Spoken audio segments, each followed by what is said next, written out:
Hi everybody, thanks for joining me one more time as in this video I conclude my examination of Reasonable Faith by William Lane Craig from an atheist perspective, and in this final video in this series I'm going to cover chapter 8, the resurrection of Jesus, and the conclusion, the ultimate apologetic. Wait until you see what the ultimate apologetic is. You will be so disappointed.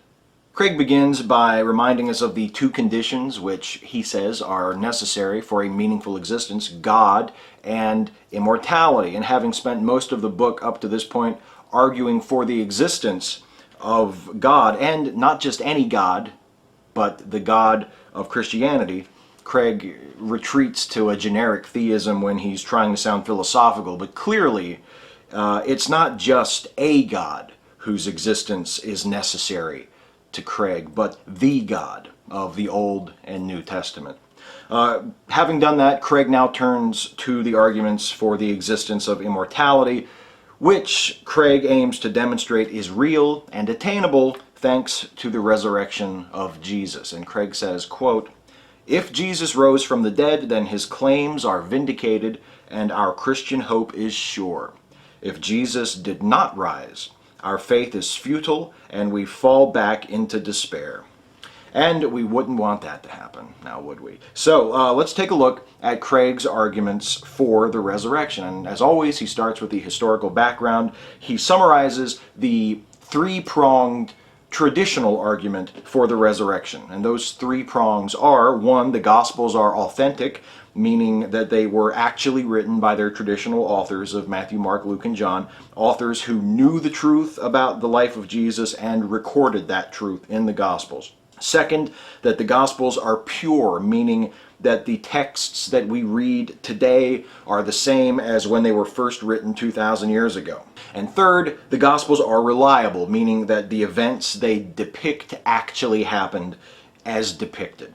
So, paraphrasing Humphrey Ditton, who was a minister and a mathematician who published an apologetic for the resurrection in the early 18th century, Craig says, quote, "If Jesus did not rise from the dead," declares Ditton, "then either we must believe that a small, unlearned band of deceivers overcame the powers of the world and preached an incredible doctrine over the face of the whole earth, which in turn received this fiction as the sacred truth of God. Or else, if they were not deceivers but enthusiasts, we must believe that these extremists, carried along by the impetus of extravagant fancy, managed to spread a falsity that not only common folk, but statesmen and philosophers as well, embraced as the sober truth. Because such a scenario is simply unbelievable, the message of the apostles which gave birth to Christianity must be true." Now, I honestly don't know if I've ever heard a weaker or less compelling argument for Christianity. Not only is Craig, the professional philosopher, embracing a blatant argument from incredulity, he's ignoring a massive piece of evidence that unbelievable scenarios of the sort he describes in that quote can and do happen. Now, how massive a piece of evidence am I talking about? How about a quarter of the world? Nearly 25% of the human population identifies itself as Muslim. From Craig's perspective, as a Christian, Islam is a false religion. If this argument of Craig's and Ditton's is valid, if it is really so preposterous that a movement based on false beliefs could catch on not only among the common people, but among the educated and the powerful, then doesn't the argument demonstrate the truth of the Quran just as powerfully as it does the truth of the New Testament? I don't think Craig considers the Quran to be authentic, pure, and reliable, but he does consider the Gospels to be. I wonder why that is. Craig then takes several pages to discuss the decline of historical apologetics for the resurrection throughout the 18th and 19th century as biblical criticism became more critical and sophisticated, and even many who still identified themselves as Christians and accepted the essential spiritual importance of the resurrection began to argue that acceptance of it as a literal historical event was unwarranted and was unnecessary to being a Christian.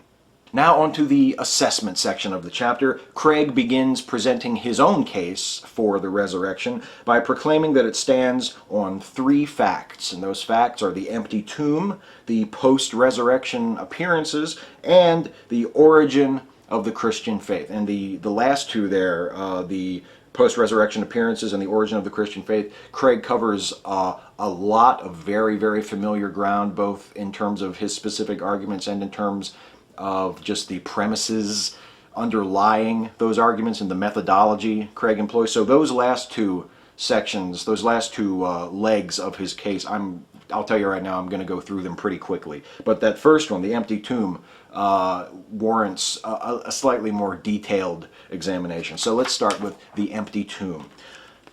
Craig presents 8 lines of evidence which he claims support the fact that the tomb of Jesus was found to be empty. First, the historical reliability of the story of the burial of Jesus. If the story of the burial of Jesus is true, Craig reckons, then the story of the empty tomb must be true too, since everyone would have known where the tomb was, and it would have been easy enough to check whether or not the tomb was empty. And Craig says, quote, "And unfortunately for those who deny the empty tomb, nearly all New Testament scholars agree that Jesus' burial is one of the best established facts about Jesus." Yes, the burial of Jesus is one of the best established facts about a man who lived 2,000 years ago for whom there is almost no direct evidence. As one who does deny the empty tomb, I have to tell you, I am quaking in my boots. Number 2, the fact of the empty tomb is implied in the writing of Paul in 1 Corinthians chapter 15. And if you watched the Case for Christ series, perhaps you remember 1 Corinthians 15 was discussed ad nauseum. Paul writes of Jesus saying he was buried and then saying he was raised. So he almost certainly would have meant raised in the physical bodily sense, not in some spiritual sense, because that would not have made any sense to the first century Jews to whom Paul was speaking. Why does it matter what Paul, a man who by his own testimony never knew Jesus and wasn't in the loop until after the crucifixion, said? Well, because Paul in 1 Corinthians 15 was quoting an early church creed which goes along with the next 3 lines of Craig's evidence. And those 3 lines of evidence are, number 3, the story of the empty tomb predates the Gospel of Mark and is therefore very old. 4, Mark uses the phrase first day of the week to describe when the tomb was discovered, not the 3rd day. And number 5, the story lacks apparent legendary development. Now, Craig could have summarized those last 4 arguments underneath the single broader claim that the empty tomb story dates to very, very early in the development of the church. But I guess 8 lines of evidence sounds more impressive than 4 lines of evidence. So Craig pads it out. The man knows how to fill. I will give him that. Paul implies the empty tomb in quoting an early creed. Mark's account seems to come from an earlier passion narrative that he was using as a source. Mark's use of "on the first day of the week" implies that he was writing prior to the phrase "on the 3rd day" becoming the most accepted method of describing when the tomb was discovered. And the story, in Craig's mind anyway, and I'll get to that in a second, is not embellished with extravagant details, suggesting that it has not been circulating long enough to have been corrupted. And there are 4 ways of making the exact same point, that the story of the resurrection in the Gospels is old. It's not a later tradition that was added after the fact. And fine. Why should I believe it, though? It convinced me that it's an early story, but that doesn't tell me why I should accept that it's true, especially since we've already discussed in this series, in the Case for Christ series, how the too old to be legendary argument is totally bogus.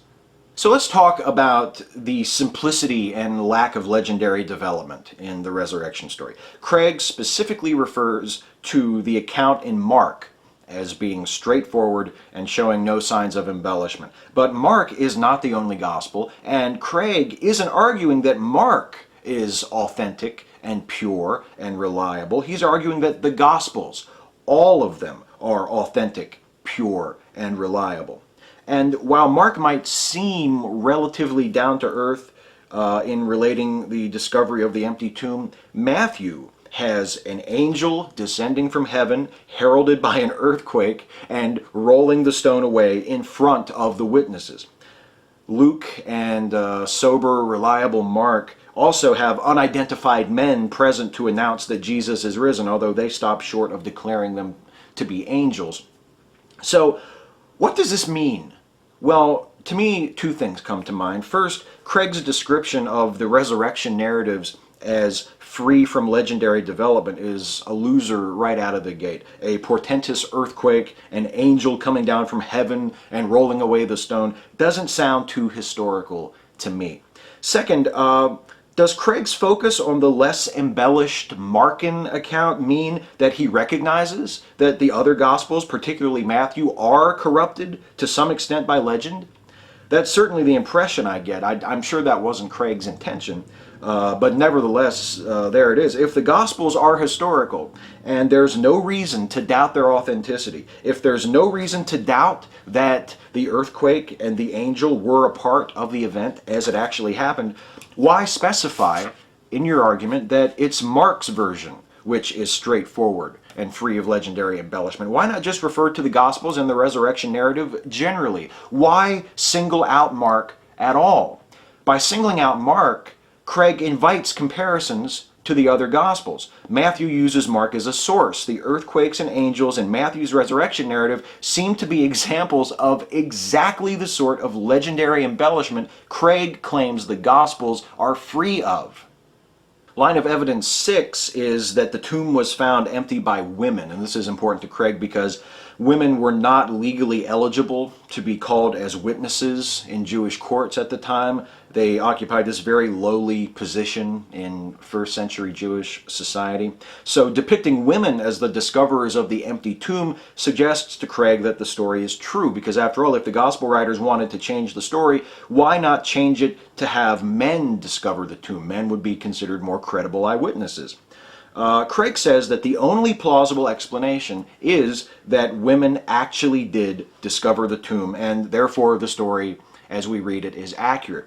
But as usual, Craig misses some very important points. First, as we've just seen, the tellers of the Gospels, those who spread the oral traditions, those who wrote those traditions down eventually, and those who copied what others already wrote, were not above embellishing or otherwise altering their stories when it suited them.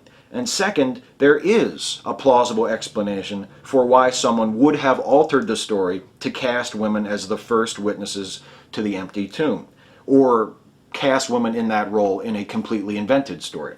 And that is the tradition that was already in place at the time that the Gospels were being written, that the apostles had accepted the resurrection of Jesus on the basis of Jesus's post-resurrection appearances and not on the empty tomb. Having women discover the tomb lets the Gospels have it both ways. You get to report that there were eyewitnesses to the empty tomb, sort of. I mean, the testimony of the women isn't recorded anywhere. We don't really know what their testimony is. We're just told that they saw it.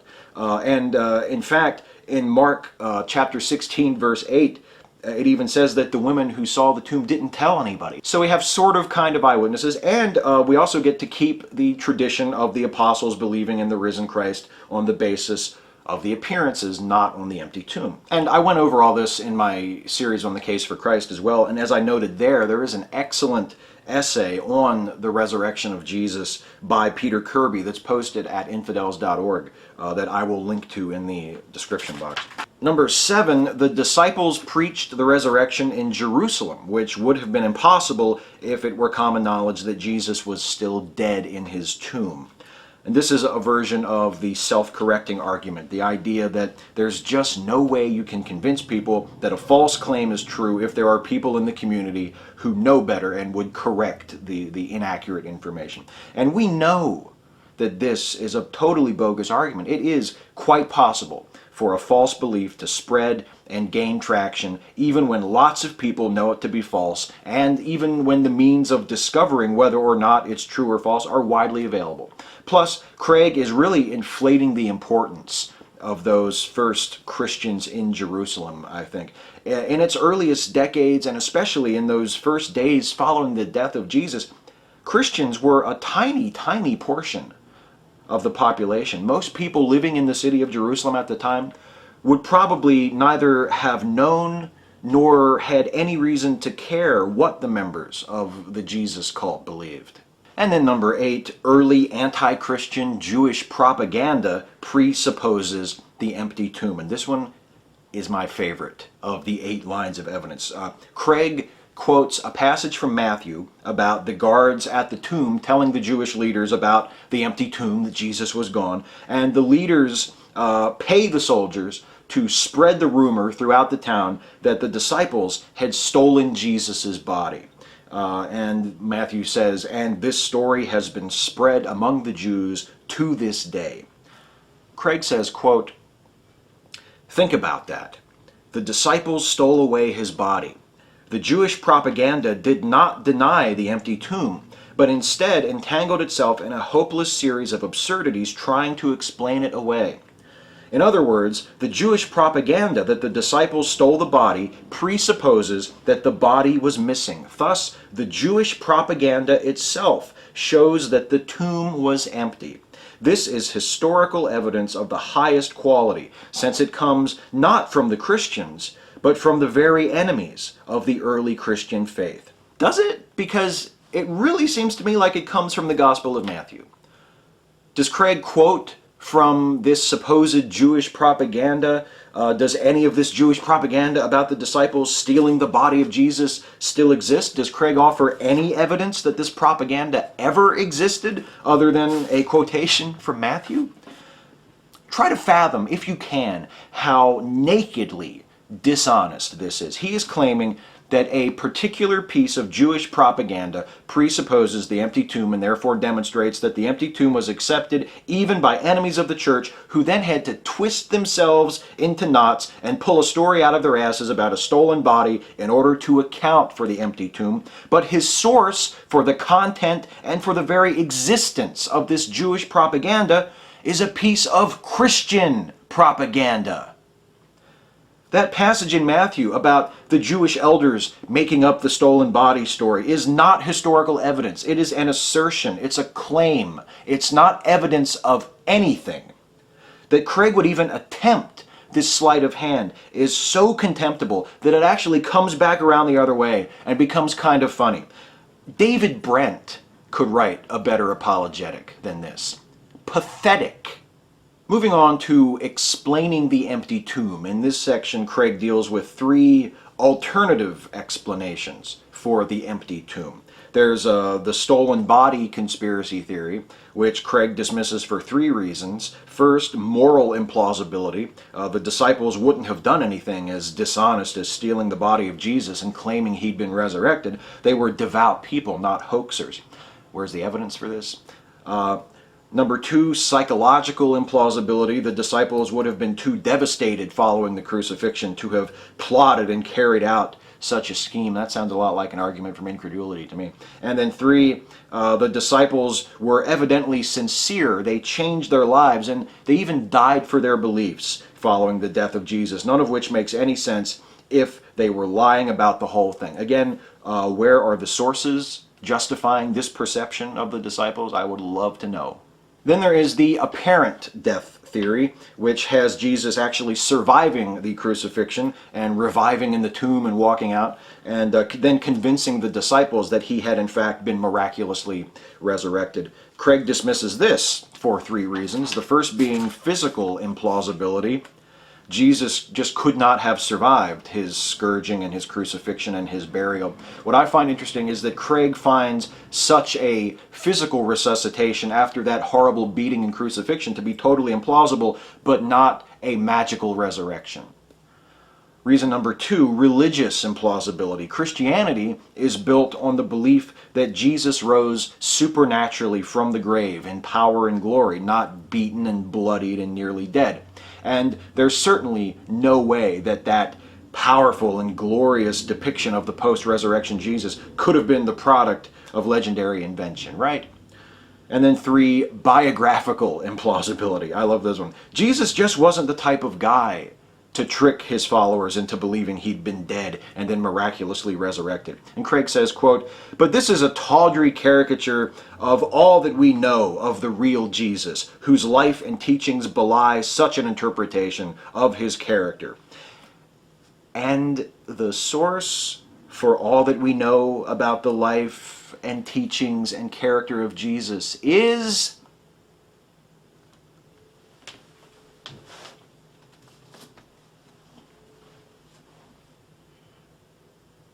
That's it. That's the source. And then there is the wrong tomb theory, which has the women simply approaching the wrong tomb, finding it empty, and assuming that Jesus had magically come back to life rather than coming to the more rational conclusion that they had just gone to the wrong fucking tomb. Craig dismisses this one too, and I don't know, do you think it makes him uncomfortable to see the women in this theory acting so much like Christian apologists? Jumping straight over the plausible natural explanation to get to the holy miracles. And then he says, quote, "You may ask yourselves at this point, well, then what explanations of the empty tomb do modern critics offer who deny the resurrection? The fact is that they are self-confessedly without any explanation to offer. There simply is no plausible natural explanation available today to account for how Jesus' tomb became empty." No source for the self-confessedly line there. Actually, the fact is, William Lane Craig is either a liar or a fool. No matter how implausible they are, any of the explanations he has just been discussing, the stolen body, the survival of the crucifixion, the wrong tomb, are enormously more plausible than Craig's explanation that Jesus was miraculously resurrected. But the most plausible explanation to me is the one that Craig isn't discussing here. He doesn't touch on it really at all, and that is that there was no empty tomb to begin with. When Christians ask me, what about the empty tomb? I ask them, what empty tomb? What makes you think that there was an empty tomb? Where did you get that information? The New Testament? Well, before I will be willing to accept that the New Testament is a reliable source, you will have to convince me that that's what it is, which no one else has ever been able to do. So start there, not with the empty tomb. And now we come to the other 2 legs on which stands Craig's case for the resurrection appearances and the origin of the Christian faith. Craig argues for the historicity of those post-resurrection appearances using 3 lines of evidence, the testimony of Paul, the gospel accounts, and the physical nature of the appearances, all of which amount to using the Bible as evidence for itself and can just be dismissed right away. Craig then turns to alternative explanations for the resurrection appearances. And don't you love how he has shifted the burden of proof onto those of us who reject the magical resurrection of Jesus, as though that is just the default explanation, and it's up to the rest of us to prove what really happened. Okay, guy who believes in magical resurrections, that seems fair. Craig says, quote, "If one denies that Jesus actually rose from the dead, then he must try to explain away the resurrection appearances psychologically." I'm going to stop you right there, Bill. Never mind. One need not try to explain away the resurrection appearances psychologically. One can explain the resurrection appearances never fucking happenedly. And as for the origin of the Christian faith, we've been over the basic premise of this argument already. A belief being widespread, popular, accepted does not mean that belief is true. And since Craig is a Christian and holds all other faiths to be false, he must believe that every other religion to have ever gained influence across the world and throughout human history accomplished precisely what he claims Christianity couldn't have unless its claims were true. This argument is evidence for the quality of Craig's character and intellect, not for the resurrection. Well, that's it for chapter 8, but we still have the conclusion, brief little conclusion at the end of the book, and it is titled The Ultimate Apologetic. Craig, long-winded motherfucker that he is, takes 3 whole pages, the entire conclusion, save for the 2-sentence final paragraph, to finally state what the ultimate apologetic is. And the ultimate apologetic is your life. See, I told you that you would be so disappointed. Yes, he builds up to it for 3 pages. He talks about the importance of one's relationship with God and with one's fellow men, of growing into Christ. And what's the payoff at the end? One of the hoariest, most hackneyed evangelistic cliches there is. The ultimate witness is you. And see, I think that is one of Craig's biggest problems, and the main reason non-Christians find him so immediately repellent. And he really is the carrion flower of Christianity. He's not nearly as impressive as he obviously fancies himself to be. Watching him in debates, listening to his podcast, and try that sometime if you fucking hate yourself. Reading this book, it's obvious from the first moment how utterly pleased with himself he is and how impenetrable his facade of smugness is. He fancies himself as a man of consequence, a man doing important work, a teacher, an evangelist, a thinker, a professional philosopher. But to me, one of the lost, one of the searching, one of the unconverted, he's just an overinflated buffoon. He's dishonest, he's ignorant, and he's wrong. And he'll never know any of that because there is no getting through that wall that he stands behind. That wall he believes was built there brick by God Almighty himself. Christopher Hitchens couldn't get through it. Sam Harris couldn't get through it. Lawrence Krauss couldn't get through it. And I know I would never be able to get through it either. But hopefully my attempts to scale the wall, my charges with a battering ram, my lobbing of grenades in this series has been of some use to you. Because that's it. That's the end of the series. That's the end of the book. Thank you all so much for watching this. Not just this series, but all 3 of these series I've done on apologetics. I will be doing more after I take a break for a little while. I'm a little burned out reading Christian apologetics for a while, but I'm definitely going to come back and do this. In the meantime, please leave a comment if you are so inclined, be you atheist, Christian, or of another stripe entirely. Let's have a conversation. I really look forward to that. Thanks for watching, and I'll see you soon.